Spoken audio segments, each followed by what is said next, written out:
If you have the room in your warehouse, and it's good to try to set up to have a little bit of extra room, we're fortunate that we have a lot of extra room.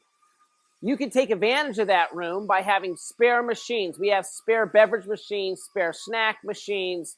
Because if you get an account, you want to be able to install right away. You don't want to be pressed to go out and find equipment. You want to have it ready to go in your warehouse. We've installed brand new accounts the same day we were accepted for the account.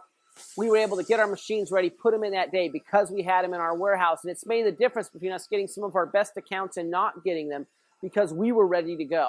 Another thing is your suppliers are going to offer deals at different times on products. You want to be able to take advantage of those deals and have room to store the extra product. So we have room for that. And so you can see we can take advantage of good deals on product, save money for ourselves and our customers.